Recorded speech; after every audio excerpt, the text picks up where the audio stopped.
यह कहानी एक छोटे से गांव की है, जहां एक रहस्यमय घटना ने सभी को चौंका दिया।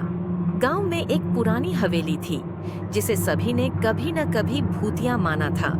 हवेली के बारे में तरह तरह की कहानियां फैल चुकी थीं, लेकिन एक दिन गांव के कुछ लड़कों ने तय किया कि वे उस हवेली का रहस्य सुलझाएंगे। सुनील, मोहन और पंकज नामक 3 दोस्तों ने उस हवेली में जाने का फैसला किया। कल रात ठीक 8 बजे हम वहां जाएंगे, सुनील ने कहा। उनकी बातों में एक तरह का उत्साह था, लेकिन सब जानते थे कि इस कदम के साथ खतरे की छाया भी मंडरा रही थी। हवेली के पास पहुंचते ही उनका दिल तेज तेज धड़कने लगा। हवेली का दरवाजा आधा खुला हुआ था, जैसे किसी ने उन्हें अंदर आने का आमंत्रण दिया हो। मोहन ने डरते हुए कहा, क्या हम सच में अंदर जाएं? लेकिन पंकज ने हिम्मत दिखाई। डरो मत, हम ये रहस्य सुलझा कर ही लौटेंगे। लगता है कोई छुपा हुआ है। तीनों अंदर दाखिल हुए। अंधेरे में उनकी आंखों को कुछ भी साफ दिखाई नहीं दे रहा था। अचानक एक आवाज आई, कौन है? सभी सहम गए। ये किसकी आवाज थी? पंकज ने घबराते हुए पूछा। लगता है कोई छुपा हुआ है, सुनील ने कहा। और तभी हवा का एक झोंका आया और दरवाजे की सांकल खुद ब खुद बंद हो गई। अब क्या करेंगे? मोहन ने घबराते हुए पूछा। तभी उन्हें एक पुराना पत्र दिखाई दिया, जो एक टूटी हुई मेज पर रखा था। सुनील ने उसे खोला और पढ़ने लगा। जो भी यहाँ आएगा उसे एक खेल खेलना होगा। यदि वह जीत गया तो वह जीवित वापस जाएगा, अगर हार गया तो हमेशा के लिए इस हवेली में फंस जाएगा। ये क्या बकवास है?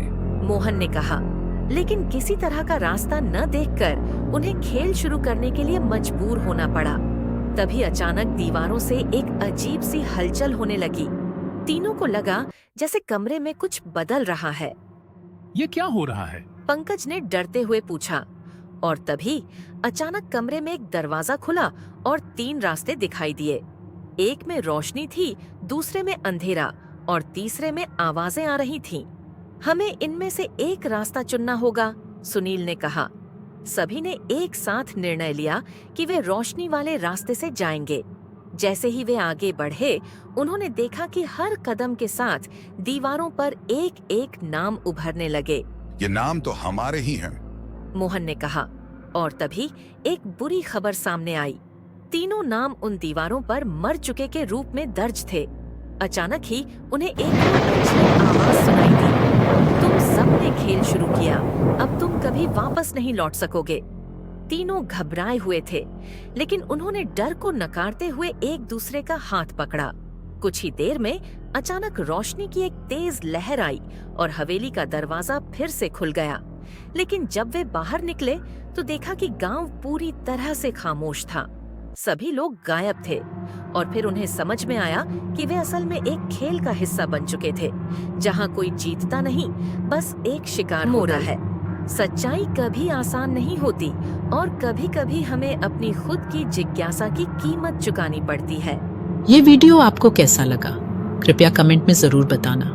मैं 30 दिन 30 स्टोरीज का चैलेंज कर रही हूँ, तो मुझे आपकी सपोर्ट की बहुत जरूरत है। तो प्लीज लाइक, शेयर और कमेंट जरूर करना। धन्यवाद।